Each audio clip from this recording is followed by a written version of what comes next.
Voilà, nous avons le plaisir de nous retrouver pour cette méditation chez vous, dans cette période qui annonce une fin de confinement, même si tout cela va être progressif.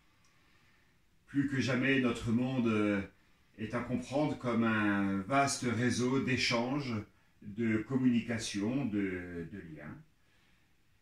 Et nous nous en rendons d'autant mieux compte que ce lien spirituel qui nous unit les uns aux autres est réel, tangible, par-delà les distances et le temps. Et puis, que ferions-nous sans les réseaux sociaux, les WhatsApp, les Facebook, Twitter, Instagram? Tous ces réseaux qui nous relient les uns aux autres nous lient peut-être aussi au sens littéral du terme. Ces réseaux sont autant de filets qui nous tiennent ensemble, mais qui peut-être parfois nous emprisonnent. Et du coup, la question, pour moi qui suis quand même pas mal branché, si j'ose dire, c'est de savoir qui est aux manettes, qui tient la corde, et surtout, vers quel rivage nous tire-t-il. Et aujourd'hui, Nicole va nous lire une de ces histoires de pêche, de filets et de poissons. Mais là, je crois pouvoir dire que c'est Jésus qui dirige les opérations et que c'est Pierre qui agit. Et que le but est encore et toujours de nous tirer sur les rivages de la vie. Le but est de rassembler, de nous rassembler. Pierre deviendra pêcheur d'hommes. Alors je lis dans l'évangile de Jean, toujours on est dans l'évangile de Jean en ce moment, au chapitre 21, les versets 1 à 14. Quelque temps après, Jésus se montra de nouveau à ses disciples au bord du lac de Tibériade. Voici dans quelles circonstances il leur apparut. Simon-Pierre, Thomas, surnommé le jumeau, Nathanaël, qui était de Cana en Galilée, les fils de Zébédée, et deux autres disciples de Jésus étaient ensemble. Simon-Pierre leur dit : « Je vais à la pêche. » Ils lui dirent : « Nous aussi, nous allons avec toi. » Ils partirent donc et montèrent dans la barque. Mais ils ne prirent rien cette nuit-là. Quand il commença à faire jour, Jésus se tenait là, au bord de l'eau, mais les disciples ne savaient pas que c'était lui. Jésus leur dit alors : « Avez-vous pris du poisson, mes enfants ? » « Non, lui répondirent-ils. Il leur dit : « Jetez le filet du côté droit de la barque, et vous en trouverez. » Ils jetèrent donc le filet, et ils n'arrivaient plus à le retirer de l'eau, tant il était plein de poissons. Le disciple que Jésus aimait dit à Pierre : « C'est le Seigneur. » Quand Simon-Pierre entendit ces mots : « C'est le Seigneur », il remit son vêtement de dessus, car il l'avait enlevé pour pêcher, et il se jeta à l'eau. Les autres disciples revinrent en barque en tirant le filet plein de poissons. Ils n'étaient pas très loin du bord, à 100 mètres environ. Et lorsqu'ils furent descendus à terre, ils virent là un feu avec un poisson posé dessus et du pain. Jésus leur dit : « Apportez quelques-uns des poissons que vous venez de prendre. » Simon-Pierre monta dans la barque et tira à terre le filet plein de gros poissons, 153 en tout. Et quoiqu'il y en eût tant, le filet ne se déchira pas. Jésus leur dit : « Venez manger. » Aucun des disciples n'osait lui demander : « Qui es-tu » car il savait que c'était le Seigneur. Jésus s'approcha, prit le pain et le leur partagea. Il leur donna aussi du poisson. C'était la 3e fois que Jésus se montrait à ses disciples depuis qu'il était revenu d'entre les morts.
Nous vivons dans une société qui aime particulièrement mettre en avant les héros. Et je ne veux pas parler de ce cinéma truffé d'hommes et de femmes ayant de super pouvoirs, même si cela est quand même déjà très révélateur.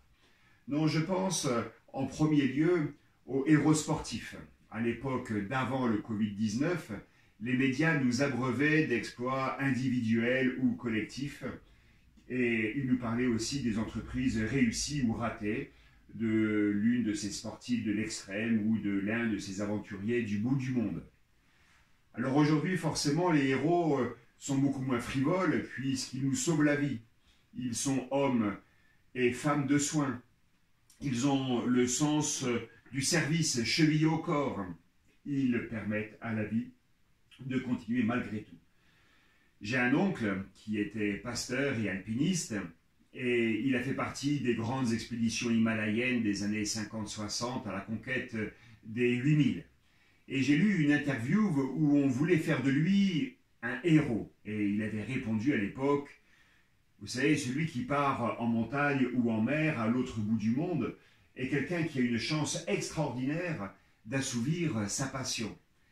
En réalité, c'est celui qui affronte le quotidien et ses responsabilités qui est le vrai héros. C'est cela qui demande du courage, de la fidélité, de l'abnégation et de l'endurance aussi.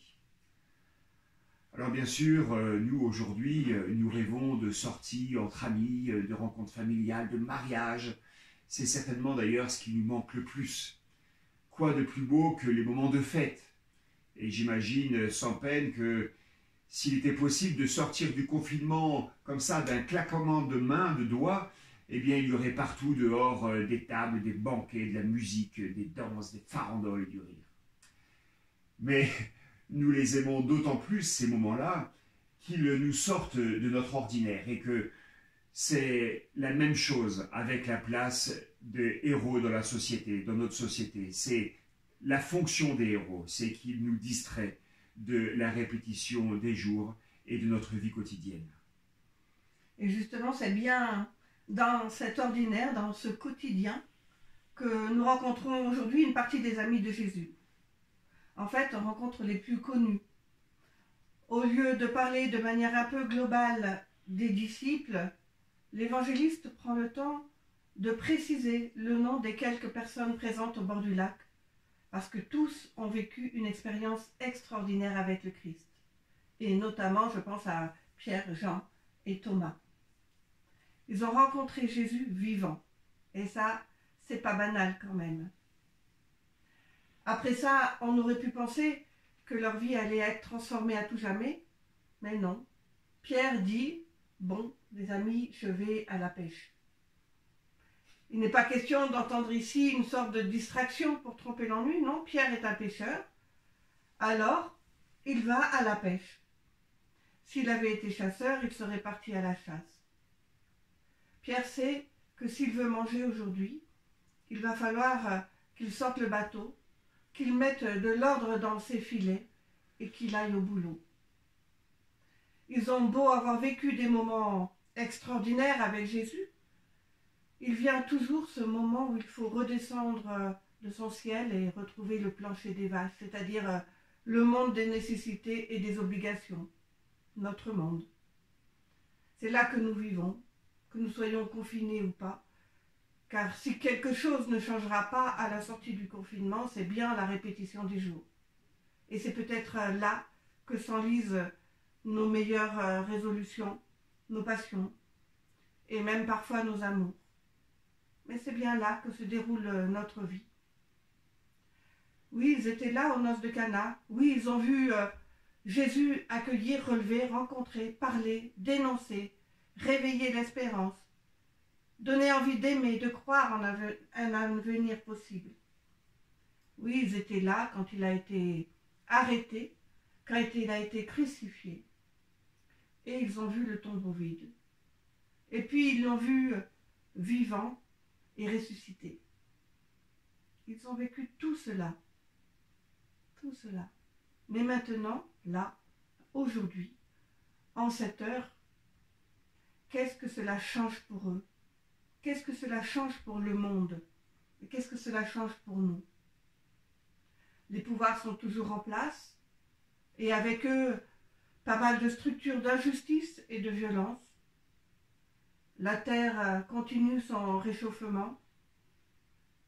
Et pour les disciples eux-mêmes, dans la chambre haute, Jésus leur avait donné une mission. Allez-y, comme j'ai été envoyé, moi aussi, je vous envoie. Mais c'est pas très précis comme mission. Aller où? Auprès de qui? Pour faire quoi? Et je pense que les disciples ont dû réfléchir quelques jours à la question. Ils ont dû débattre de ce qu'ils avaient réellement vu et entendu. Et puis, plus rien, justement. Que faire? Eh bien, peut-être aller à la pêche. Retrouver sa vie de tous les jours. Écoutez, les amis, je vais à la pêche. La chute peut nous sembler brutale et pourtant, c'est aussi cela, retrouver la vie quotidienne, retrouver la normalité. Nous, on dirait, je vais faire les courses. Et oui, le jardin a besoin d'être retourné avant d'y planter quoi que ce soit. Les champs doivent être labourés avant les semailles. Les vignes travaillées avant la vendange. Les factures doivent être payées et les feuilles d'impôt remplies. Les apôtres ne sont pas d'abord des héros.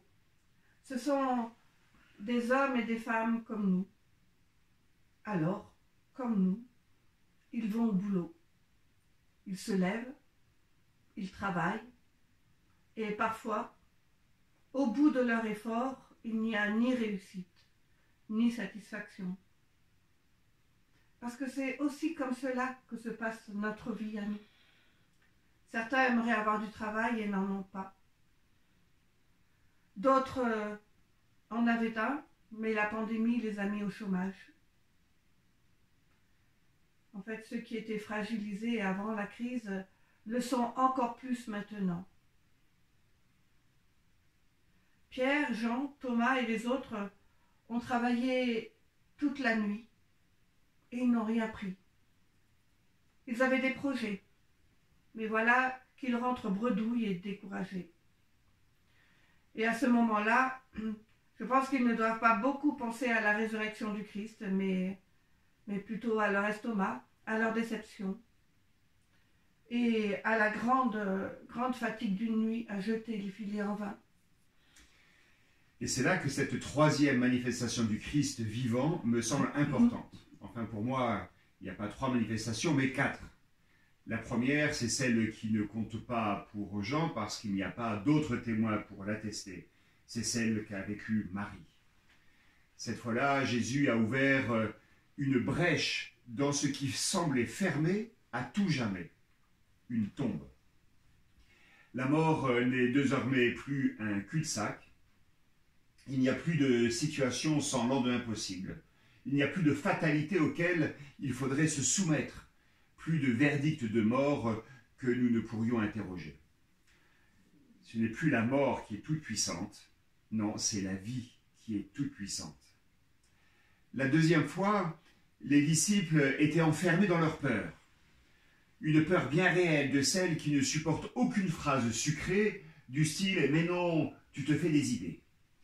Et c'est au cœur même des raisons objectives d'être terrifiés que Jésus intervient pour leur dire non pas « n'aie pas peur », mais « sois en paix. Je suis avec toi, je suis de ton côté contre ce qui te menace ». Et puis la troisième fois, Jésus est venu spécialement pour rencontrer Thomas. Lui, il était tout empêtré dans sa vision restrictive du monde. Vous savez, celle où l'on dit « moi, je ne crois que ce que je vois ». Comme s'il était possible de mettre le monde, l'amour, la fraternité, la solidarité en équation. Jésus a ouvert Thomas à une autre dimension de la vie. Il a ouvert le monde à la dimension d'une humanité précaire, fragile, incertaine, tâtonnante, mais aussi étonnante de potentialité.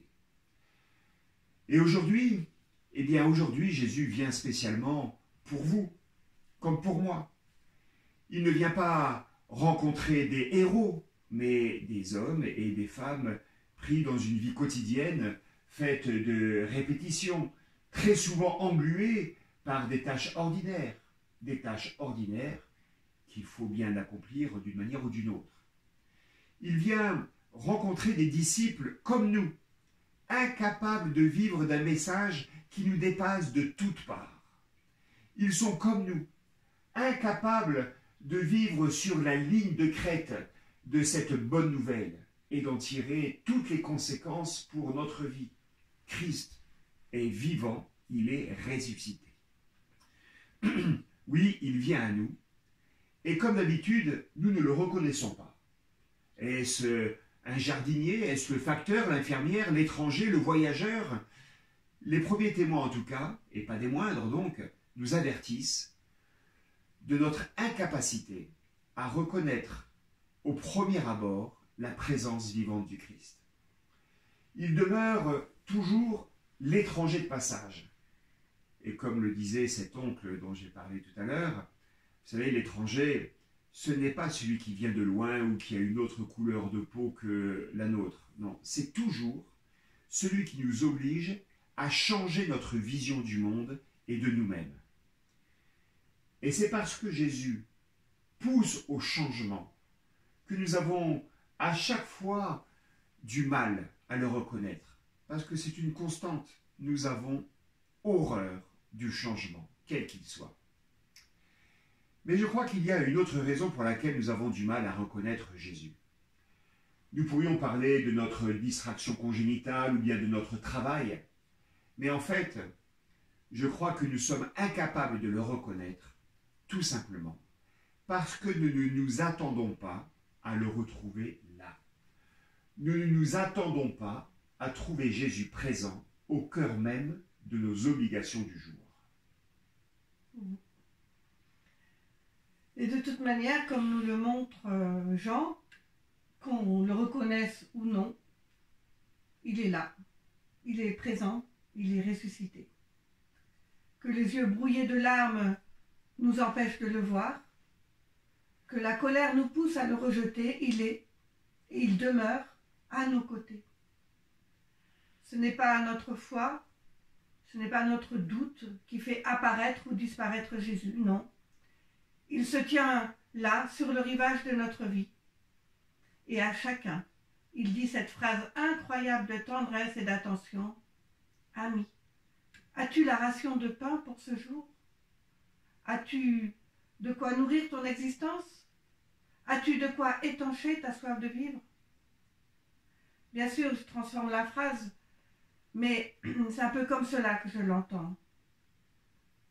Et en joignant la parole aux actes, il nous demande de replonger leur filet dans la mer. Jésus leur demande de jeter le filet du côté droit de la barque, et cela ne veut pas dire qu'avant il le plongeait du mauvais côté. Jésus parle à des pêcheurs professionnels, donc ils savent faire. Mais Jésus ne s'arrête pas là, il a préparé pour eux un repas à la fois simple et incroyablement réconfortant, un petit feu avec du pain et du poisson. Et oui, voilà comment Jésus nous rejoint, nous aussi, dans nos confinements. Notre confinement physique est en train de prendre fin, enfin nous l'espérons, mais les autres demeurent, ceux qui sont liés à la lourdeur de la vie quotidienne, et les autres, qu'ils soient spirituels, culturels, psychologiques. Et c'est au cœur de l'ordinaire des jours que le ressuscité se manifeste. Et parler de la résurrection du Christ uniquement à partir de notre mort, c'est une manière de refuser sa présence vivante dans notre quotidien. Non, la présence vivante de Jésus, elle est à saisir maintenant. Elle est à reconnaître maintenant. Et c'est là, dans notre quotidien, que Christ se tient. C'est là qu'il nous attend. C'est notre regard sur notre existence qu'il veut changer. Il souhaite que nous puissions vivre dans la dynamique de vie qu'il a inaugurée à Pâques. C'est avec lui que nous devons sortir de cette culture de mort qui nous entoure et parfois nous engloutit. Car de fait, la mort nous tient ou nous retient trop souvent, et nous sommes comme fascinés par les mauvaises nouvelles qui relèvent du fait divers ou de l'actualité nationale ou internationale. Nous aimons égrener les catastrophes, et les médias se sont engouffrés dans notre penchant naturel, bien sûr. C'est comme si le trou noir de la mort absorbait toute lumière d'espérance et toute vision positive. Et je parle d'un cercle vicieux caractérisé par une focalisation sur ce qui est négatif, laid, néfaste et sans avenir. Et en invitant ses amis à rejeter les filets dans la mer, Jésus ne les invite pas à travailler encore un peu plus, ni même à travailler différemment. Non, il les invite à voir la vie là où ils ne voyaient jusqu'à présent que de la mort. Il les invite à voir ce qui est en germe là où ils ne voyaient que stérilité.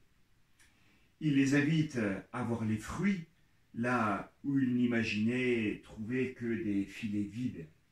Parce que si Christ est ressuscité, il est alors impossible qu'il ne soit pas à l'œuvre aujourd'hui, dans le monde, dans nos vies. C'est impossible. Si Dieu a envoyé son esprit, alors il est impossible qu'il se tourne-pouce, qu'il ne soit pas à l'œuvre. C'est impossible.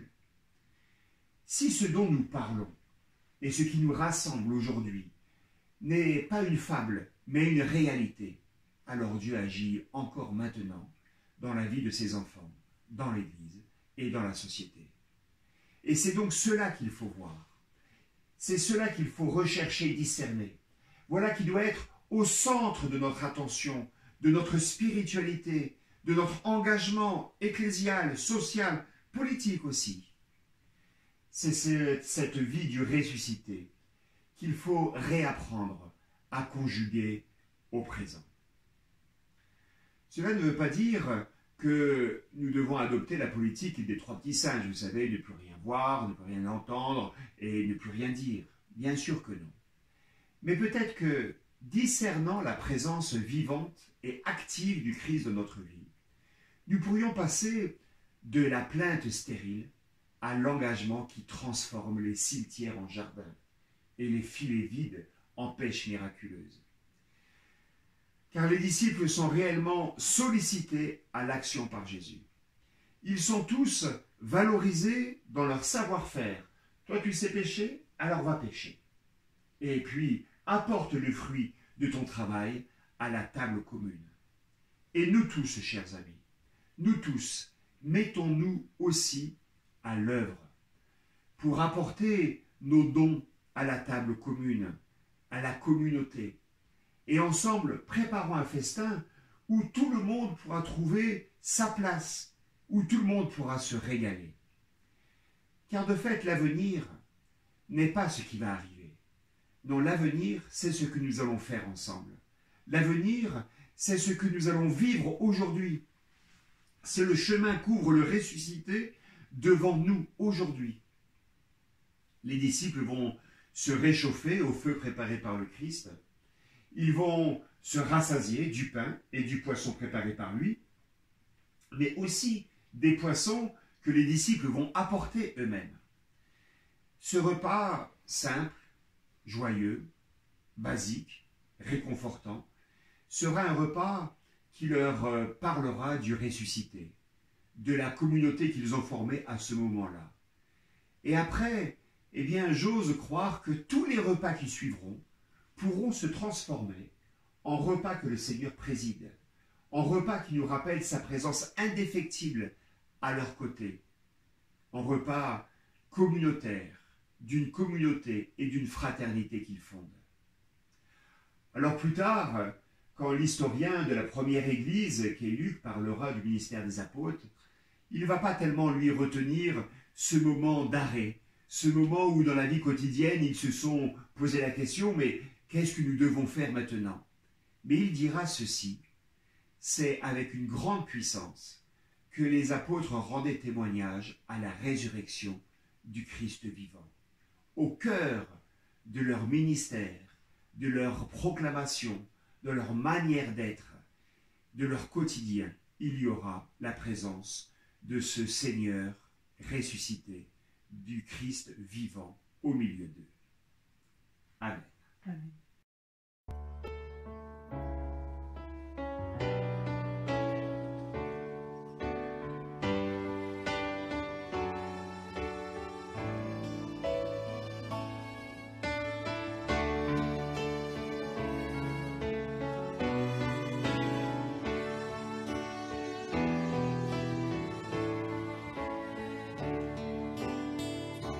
Dieu, tu es ma force, ma consolation,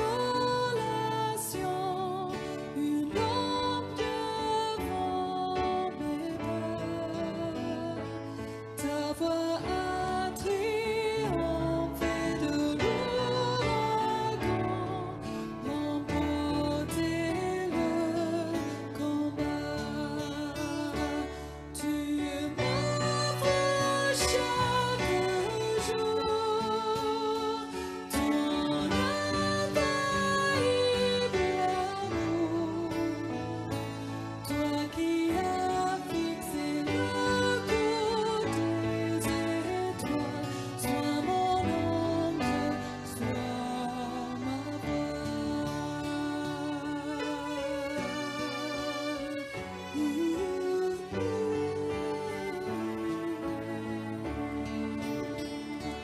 Dieu, tu es ma force, ma consolation, une lampe devant mes pas. Ta voix a triomphé de l'ouragan, remporté le combat. Tu m'offres chaque jour ton infaillible amour. Toi qui as fixé le cours des étoiles, sois mon encre, sois ma voix.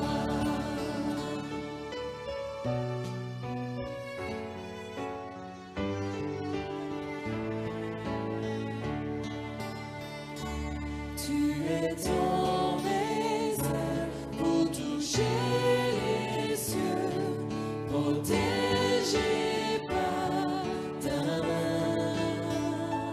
Ta grâce m'appelle à lever les yeux et suivre ton chemin.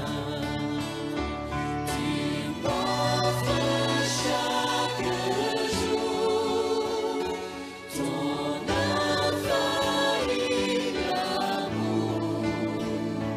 Toi qui as fixé le cours des étoiles, sois mon encre, sois ma voix.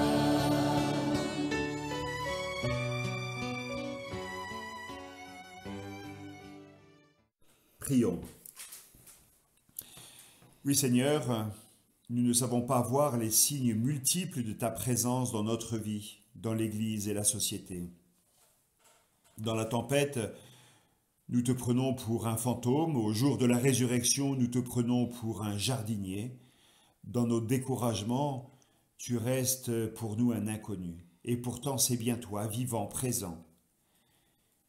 Puisque tu es le Dieu toujours fidèle et bienveillant, donne-nous de rechercher ta présence et de rayonner de ta présence. Père, nous te présentons tous ces visages qui habitent nos vies et qui ont demandé le secours de la prière.